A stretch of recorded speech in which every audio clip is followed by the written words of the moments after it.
21 June 2020 ৰবিবাৰ আৰু 2020 চনৰ এই দিনটো হয়তো আপোনাৰ বহুত মনত ৰাখিবলগীয়া দিন কিয়নো এই দিনটোতে হ'ব সূৰ্যগ্ৰহণ আৰু এই সূৰ্যগ্ৰহণটো বহুত বছৰৰ ভিতৰত হ'ব হয়তো আপুনি এটো জনমত যে এইবাৰ দেখে ন আপুনি আৰু এটো জনমত নেদেখিব পাৰে এটো সূৰ্যগ্ৰহণ এনেকুৱা সূৰ্যগ্ৰহণ আৰু এই সূৰ্যগ্ৰহণটো কিমান টাইমত হ'ব আমাৰ ইয়াত কিমান টাইমত হ'ব কিমান টাইমত খতম হ'ব মা শেষ হ'ব সকলোখিনি কথা যে এই ভিডিঅ'টোত ক'বলৈ চেষ্টা কৰিম আপুনি ভিডিঅ'টো অলপ স্কিপ নকৰি সম্পূৰ্ণকৈ চাই থাকক আহক তেনেহ'লে দেৰি নকৰি আজিৰ ভিডিঅ'টো আমি ষ্টাৰ্ট কৰোঁ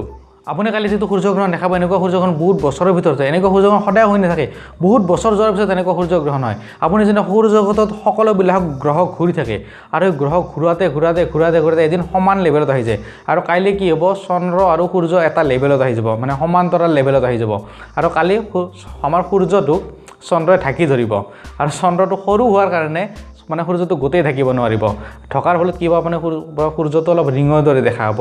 মানে ৰিং আকাৰত দেখা হ'ব বিজ্ঞানীবিলাকে যেটো কৈছে কালি ৰিঙৰ দৰে দেখা হ'ব কিছু অন্ধকাৰ দেখা হ'ব সূৰ্যটো আপুনি ঢাকি ধৰিবতো সেইকাৰণে অলপ অন্ধকাৰ টাইপৰ দেখাব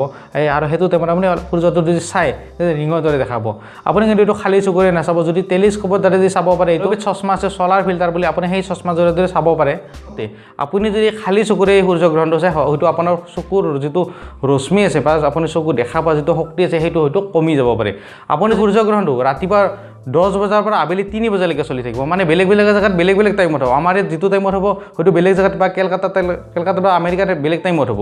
আমাৰ ইয়াত হ'ব